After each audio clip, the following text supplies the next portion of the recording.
त्या पद्धतीचा नाही. दादा सरळ मार्गी आहे. बाळासाहेब ठाकरेंना 6 तास दिली ती शेवटपर्यंत दिली. आता त्यांना तिकीट मिळणं शक्य नव्हतं तिकडे, कारण युतीची जी यंत्रणा म्हणजे नियम ठरले होते त्याच्यामध्ये, आणि आम्हाला उमेदवार नव्हता. आमचा उमेदवार पळून गेलो होता, पळकुटा उमेदवार ठरला होता. मगाशी गायकवाडने सांगितलं पहलवान की तुला भेटलाच नाही, किती वेळा गेला. अमोल माझ्या मित्राचा मुलगा, मी काही काँग्रेस सोडून राष्ट्रवादी त्याला निवडून यासाठी आलो, मला सुद्धा भेटला नाही. मला सुद्धा भेटला नाही.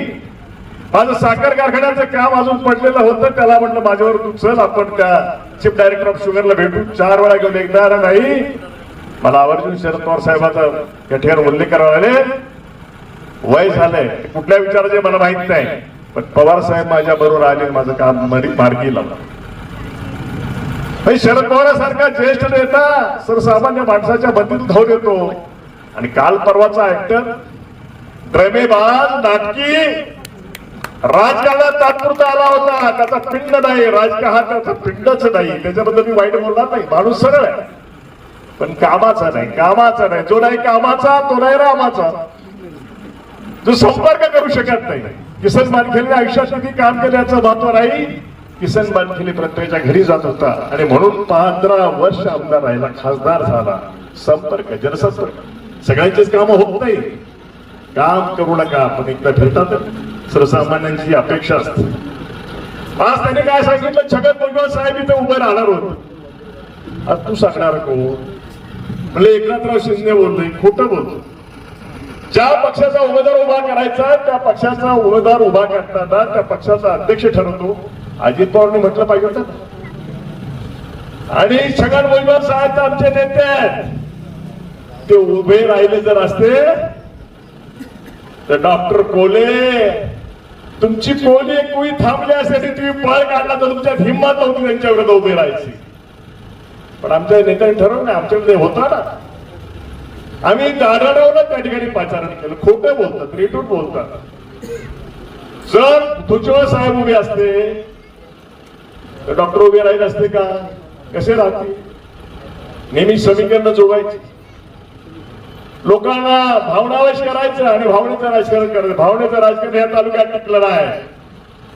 भावनेचं राजकारण टिकलं नाही, विचाराचं राजकारणावर या तालुका चालतो. मुंडे साहेबासारखा आदिवासी निवडून आला तर समोरच्याला पाडलं, कारण भावना अवश्य माणसं करण्याचा प्रयत्न त्यावेळेस झाला होता. हे लक्षात लोक हुशार असतात. ज्यावेळेस ज्या पद्धतीने भावनेचा विचार केला जातो, तत्वाला तिलांजली दिली जाते, तेव्हा सगळीच माणसं जागी होतात. आणि म्हणून जागृत राहा. रायगडाला जागे तिला सांगितलंय, रात्र वैराच्या हे जागे राहा. सगळ्यांनी डोक्यात विचार करा, सत्याची बाजूला अजित पवारांना साथ द्या, तर आपला विकास आहे. शरद पवारांच्या बद्दल आदर ठेवून बोलतो. साहेब चुकलाय, साहेब 2दा चुकला होता, साहेब 2दा परत आला, साहेब आता 3ऱ्यांदा चुकलाय. आणि एक दिवस अजित पवारचा विचार खरा होता, म्हणून साहेब परत येतील, लोक त्यांचा सन्मान करतील. आपण चुकू नका, एवढीच कळकळीची विनंती करतो आणि थांबतो. जय हिंद, जय महाराष्ट्र.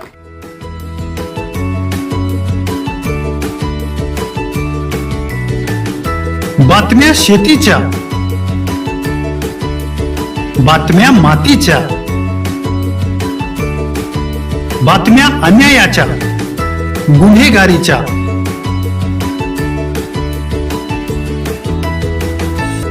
राजकारणाच्या आणि समाजकारणाच्या,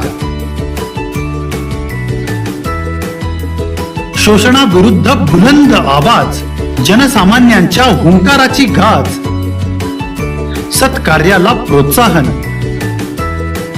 दुष्कृत्याला अनुशासन,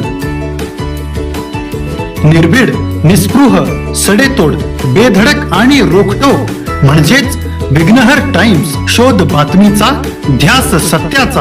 आपलं चॅनल, आपली बातमी. सबस्क्राईब तर कराच, पण बेल आयकॉनवर क्लिक करायलाही विसरू नका.